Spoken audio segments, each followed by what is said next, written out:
आपका स्वागत है सक्सेस मिरर रिव्यू शेवतकर इस चैनल पर।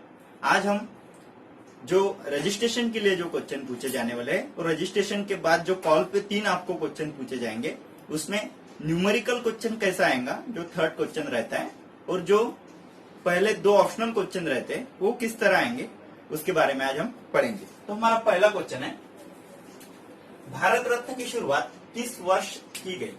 यह रहा न्यूमेरिकल क्वेश्चन, क्योंकि यहाँ पे आपको साल बताना है। भारत रत्न की शुरुआत किस वर्ष की गई। तो आपके पास 5 सेकंड है, आप आंसर कमेंट्स बॉक्स में दे सकते हैं। पहला ऑप्शन है 1947, 1954, 1977 और 1980। यह 4 ऑप्शन है, आपको पता होगा। आंसर है 1954। 1954 भारत रत्न की शुरुआत 1954 में की गई। भारत रत्न के साथ पद्म विभूषण, पद्म भूषण और पद्मश्री, यह तीनों भी पुरस्कार जो केंद्र सरकार द्वारा दिए जाते हैं, उसमें सबसे बड़ा पुरस्कार है भारत रत्न। तो इसकी शुरुआत 1954 में की गई थी। और जो हमारा पहला ऑप्शन है 1947, हमारा स्वतंत्र संग्राम यानी हमारा भारत 15 अगस्त 1947 को स्वतंत्र हुआ था और 14 अगस्त 1947 को पाकिस्तान स्वतंत्र हुआ था।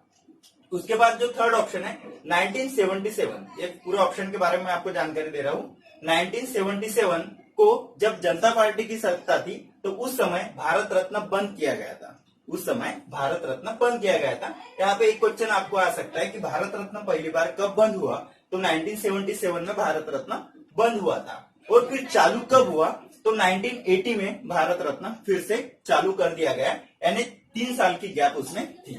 तो 1980 में भारत रत्न चालू हुआ और 1980 में जैसे ही भारत रत्न चालू हुआ तो पहला पुरस्कार मिला मदर टेरेसा को।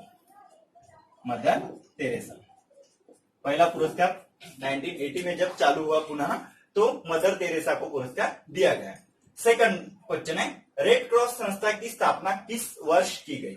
रेड क्रॉस, दीजिए आंसर कमेंट बॉक्स में। ऑप्शन है 1863, 1885, 1917 और 1944।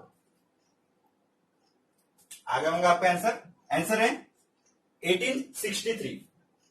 1863 में रेड क्रॉस संस्था की स्थापना की गई थी। रेड क्रॉस संस्था ऐसी संस्था है जिसे शांति के अब तक 3 नोबेल पुरस्कार दिए गए हैं। शांति के अब तक 3 नोबेल पुरस्कार उसे दिए गए हैं। रेड क्रॉस संस्था की स्थापना 1863 यानी 1863 में रेड क्रॉस संस्था की स्थापना हुई थी। 8 मई रेड क्रॉस दिन करके, जो रेड क्रॉस दिन है वो 8 मई को है। और जेनेवा में हेनरी ड्यूरेंट द्वारा, हेनरी ड्यूरेंट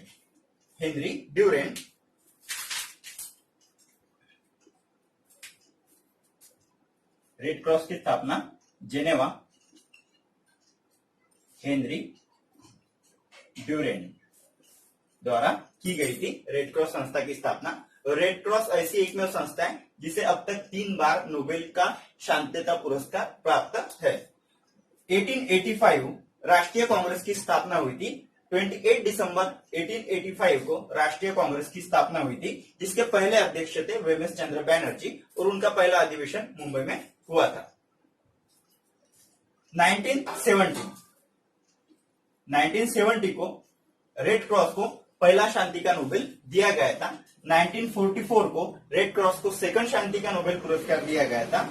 और थर्ड 1963 यानी 100 वर्ष पूरे होने के बाद भी रेड क्रॉस को शांति का नोबेल पुरस्कार मिला था। ऐसा 1917, 1944 और 1963 ऐसे 3 बार रेड क्रॉस संस्था को शांति के नोबेल दिए गए थे। उसके बाद थर्ड क्वेश्चन है, भारतीय उपग्रह आर्यभट्ट किस वर्ष प्रक्षेपित हुआ।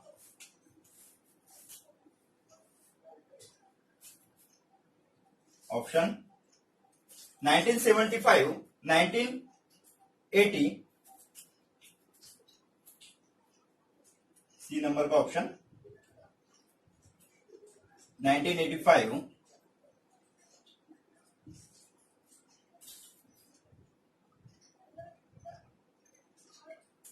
1986, कुछ भी ऑप्शन लिख सकते हैं। 1986 तो आपका आंसर है भारतीय उपग्रह आर्यभट्ट, जो पहला भारत निर्मित उपग्रह है आर्यभट्ट, रशिया से इसका प्रक्षेपण किया गया था। यह 1975 में प्रक्षेपित हुआ था, 1975 में प्रक्षेपित हुआ था और 1980 में उसने वहां से अंतरिक्ष से फोटो भेजना शुरू किया था। यह लगभग जमीन की सतह से 554 किलोमीटर ऊपर यह आर्यभट्ट को स्थिर किया गया था। बाकी ऑप्शन 1985 जैसे राष्ट्रीय कांग्रेस को यहाँ पे 100 वर्ष पूरे हुए थे। उसके बाद 4 नंबर का क्वेश्चन है तूतीकोरिन। यह 3 क्वेश्चन थे न्यूमेरिकल, ऐसे सिस्टम से आपको पूछे जा सकते हैं और यहाँ पे ऐसा बंधनकारक नहीं कि आपको अगर आर्यभट्ट कब प्रक्षेपित हुआ तो ये आंसर आपको 1975 नहीं आ रहा याद, तो आपने अगर गलती से 1977 भी कर दिया तो भी आपका आंसर बराबर माना जाएगा, लेकिन आपने भूलवश 1985 किया तो वो गलत होगा। यहां से 2 नीचे या 2 ऊपर इसी दरमियान आप आंसर दे सकते हैं। 4 नंबर का क्वेश्चन है तूतीकोरिन यह बंदरगाह किस राज्य में स्थित है? तूतीकोरिन यह बंदरगाह किस राज्य में स्थित है? 5 सेकंड है आपके पास।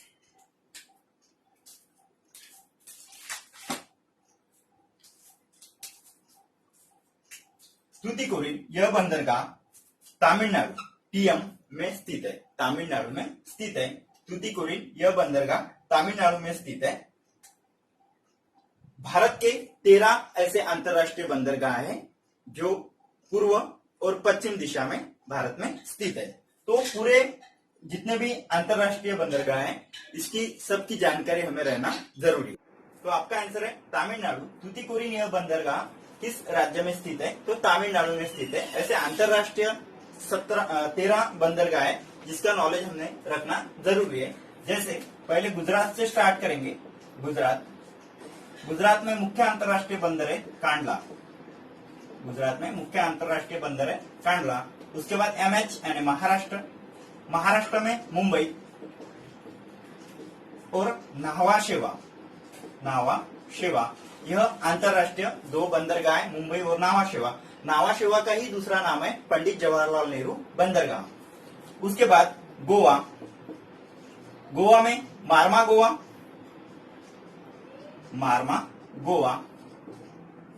और मडगांव। मारमा गोवा और मडगांव ये 2 बंदरगाह गोवा में है। उसके बाद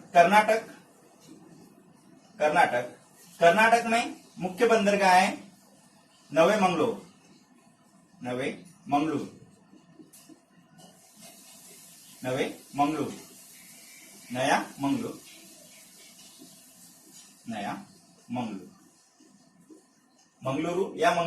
यह कर्नाटक में स्थित है। उसके बाद मुख्य है केरल में मुख्य बंदरगाह है कोची। उसके बाद जो अब हमने पढ़ा कि तूतीकोरिन कहाँ पे? टीएम यानी तमिलनाडु में तूतीकोरिन एन्नोर और चेन्नई। तूतीकोरिन, एन्नोर और चेन्नई ये तीनों बंदरगाह तमिलनाडु में स्थित है। उसके बाद आंध्र प्रदेश में है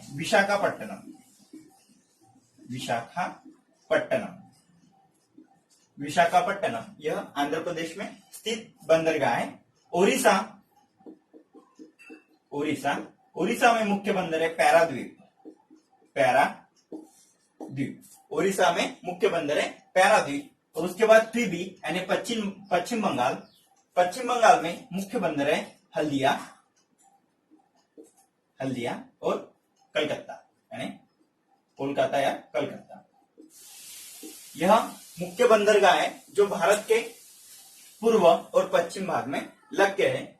यह बंदरगाह आपको स्टेट वाइज ध्यान में रखना जरूरी है। यहां से एक क्वेश्चन आपको एक तो ऑडिशन में पूछा जाएगा। इस बार जो ऑडिशन होगा वो ऑडिशन ऑनलाइन ही होगा। आपको किसी भी स्टेट में बुलाया नहीं जाएगा क्योंकि लॉकडाउन के कंडीशन के कारण आपका ऑडिशन ऑनलाइन ही कॉल पे वहां पे किया जाएगा। तो यह था बंदरगाह के बारे में जो मुख्य बंदर भारत को लग के है। पूर्व से और पश्चिम की ओर से। उसके बाद नेक्स्ट क्वेश्चन है हमारा, निम्न में से कौन सा सरोवर ओडिशा में है? आपका टाइम स्टार्ट, 5 सेकंड है आपके पास। चिल्का, लोनार, सांबर या उलर? आपको आंसर आ गया होगा। तो चिल्का सरोवर जो है वह ओडिशा में स्थित है। चिल्का सरोवर जो सबसे बड़ा खारे पानी का सरोवर है वह ओडिशा में स्थित है, चिल्का सरोवर। और लोनार सरोवर जो है वह महाराष्ट्र में स्थित है। महाराष्ट्र के बुल्डाना डिस्ट्रिक्ट में लोनार सरोवर स्थित है। सांबर जो राजस्थान में स्थित है और उलर जो जम्मू कश्मीर में स्थित है। आपको सबके बारे में जानकारी रखना जरूरी है। उसके बाद नेक्स्ट क्वेश्चन, केंद्रीय तंबाकू संशोधन केंद्र कहाँ स्थित है? केंद्रीय तंबाकू संशोधन केंद्र कहाँ स्थित है? राजमहेंद्री मध्य प्रदेश में स्थित है, या कटक में स्थित है, या शिमला में स्थित है, या कलकत्ता में स्थित है? आगे आपको आंसर कमेंट्स बॉक्स में भेजिए। तो राजमहेंद्री मध्य प्रदेश में तंबाकू संशोधन केंद्र स्थित है। उसके बाद जो कटक ओडिशा, कटक में चावल संशोधन केंद्र है। चावल संशोधन केंद्र कहाँ स्थित है? कटक में स्थित है। शिमला में बटाटा संशोधन केंद्र है। शिमला में बटाटा संशोधन केंद्र है। और कलकत्ता में भारतीय वनस्पति सर्वेक्षण संस्था स्थित है। भारतीय वनस्पति सर्वेक्षण संस्था कहाँ स्थित है? कलकत्ता में भारतीय वनस्पति सर्वेक्षण संस्था। उसके बाद 1920 में निम्न में से कौन सा आंदोलन हुआ था? यह क्वेश्चन आपको फास्टर फिंगरप्रिंट्स में भी काम आएगा, यह क्वेश्चन आपको न्यूमेरिकल में भी काम आएगा, और एक क्वेश्चन आपको ऑप्शनल में भी काम आएगा। 1920 में निम्न में से कौन सा आंदोलन हुआ था?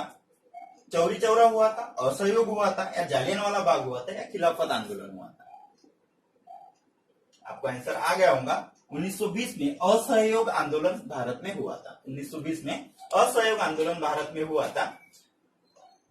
असहयोग आंदोलन महात्मा गांधी द्वारा स्टार्ट किया गया था 1 अगस्त 1920 में, जब लोकमान्य तिलक का देहांत हुआ। उसके बाद असहयोग आंदोलन महात्मा गांधी ने शुरू किया और असहयोग आंदोलन लगभग 2 वर्ष तक चला। 1922 तक असहयोग आंदोलन चला था। तो असहयोग आंदोलन कब बंद हुआ? तो 1922 में चौरी चौरा हत्याकांड हुआ था। 1922 में चौरी चौरा हत्याकांड हुआ था। उस दौरान असहयोग आंदोलन महात्मा गांधी ने बंद कर दिया था। उस दौरान असहयोग आंदोलन महात्मा गांधी ने बंद कर दिया था और इसी कारणवश स्वराज पार्टी का निर्माण हुआ था 1923 में। 1923 में स्वराज पार्टी का निर्माण हुआ था। मोतीलाल नेहरू और चित्तरंजन दास द्वारा स्वराज पार्टी का निर्माण 1923 में भारत में हुआ था, क्योंकि यहां से असहयोग आंदोलन बंद होने के बाद वहां पे महात्मा गांधी पे आक्रोश निकालने के लिए स्वराज पार्टी का निर्माण किया गया था और वो 1923 में हुआ था। चौरी चौरा हत्याकांड 1922 में हुआ था। जालियनवाला बाग हत्याकांड 1919 में हुआ था, जिसे 2019 में 100 वर्ष पूरे हो गए। 100 वर्ष पूरे हो गए और असहयोग आंदोलन का अभी इस साल 100 वर्ष पूरे हो गए, इसलिए यह क्वेश्चन आपके लिए महत्वपूर्ण है। खिलाफत आंदोलन जो 1919 में ही हुआ था, 1919 में हुआ था और जिसके पहले अध्यक्ष महात्मा गांधी थे खिलाफत आंदोलन के। तो यहाँ पे यह सभी क्वेश्चन आपके लिए महत्वपूर्ण है। नेक्स्ट क्वेश्चन है, भारतीय अवकाश संशोधन संस्था इसरो बंगलुरु में, एक आंसर मिल गया आपको कि इसरो कहाँ है? बंगलुरु में है। की स्थापना किस वर्ष हुई है? भारतीय अवकाश संशोधन संस्था ISRO, Indian space research organisation की स्थापना किस वर्ष हुई है? ऑप्शन है 1962, 1969, 1975, 1982। आपका आंसर बताइए कमेंट्स बॉक्स में। आपको आंसर आ गया होगा। आंसर है 1969। आप पॉज करके भी आंसर डाल सकते हैं। 1969। 1969 में इंडियन स्पेस रिसर्च ऑर्गेनाइजेशन की स्थापना डॉक्टर विक्रम साराभाई द्वारा बंगलुरु में की गई थी। उसके बाद 1962 में एक और घटना हुई थी जो थुम्बा जो केरल में है, वहां पे लॉन्चिंग सेंटर की स्थापना की गई थी? 1962 में लॉन्चिंग सेंटर की स्थापना थुम्बा केरल में की गई थी। 1975 19 अप्रैल 1975 को भारत निर्मित पहला उपग्रह आर्यभट्ट का प्रक्षेपण रशिया से किया गया था। भारत निर्मित पहला उपग्रह था आर्यभट्ट। 1982 में डीआरडीओ की स्थापना हुई थी। डीआरडीओ की स्थापना 1982 में की गई थी। तो यहाँ पे आपको 4 ऑप्शन के 4 आंसर मिल गए। उसके बाद विश्व का सबसे बड़ा पशु मेला कहाँ भरता है? तो विश्व का सबसे बड़ा पशु मेला एक तो सोनपुर में भरता है, शिमला में भरता है, जयपुर में भरता है या नासिक में भरता है? आपका आंसर आ गया होगा आपको। सोनपुर में, राजस्थान, विश्व का सबसे बड़ा पशु मेला सोनपुर में भरता है। उसके बाद शिमला बटाटा संशोधन केंद्र शिमला में स्थित है। जयपुर, जिसे पिंक सिटी के नाम से भी पहचाना जाता है, और नासिक में जो त्रंबक, यह जो एक प्लेस है, वहां से गोदावरी नदी का उगम भारत में होता है। नासिक जो महाराष्ट्र में स्थित है, नासिक में त्र्यंबकेश्वर एक ठिकान है, प्लेस है, वहां से गोदावरी नदी का वहां पे उगम स्थान दिया है। मिशन मंगल इस फिल्म के निर्देशक कौन है? मिशन मंगल इस फिल्म के निर्देशक कौन है? आदित्य धर है, ओम राउत है, संदीप बंगा है या जगन शक्ति है? जगन शक्ति। तो आपका आंसर है जगन शक्ति। जगन शक्ति इसका राइट आंसर जगन शक्ति है। आदित्य धर यह उरी द सर्जिकल स्ट्राइक के डायरेक्टर है। ओम राउत यह तानाजी इस फिल्म के डायरेक्टर हैं। संदीप वंगा गली बॉय इस फिल्म के डायरेक्टर हैं, संदीप वंगा। तो इस प्रकार आपको चारों ऑप्शन के आंसर मिल गए। और जो भी फिल्में 2019 से 2020 के दरमियान जो भी फिल्में और जो फेमस फिल्में, उनके डायरेक्टर और उनमें जो फेमस डायलॉग है, वह डायलॉग आपको ध्यान में रखना जरूरी है, क्योंकि उसी पे आपको एक क्वेश्चन 100% कहीं ना कहीं जरूर मिलेगा। और इसी प्रकार आपको अगर और किसी सब्जेक्ट पे जो आपको डिफिकल्ट जा रहा है और वो पार्ट आ सकता है, तो उस पे अगर आपको वीडियो होना है तो डिस्क्रिप्शन में जरूर डालिए कि किस सब्जेक्ट पे आपको वीडियो चाहिए।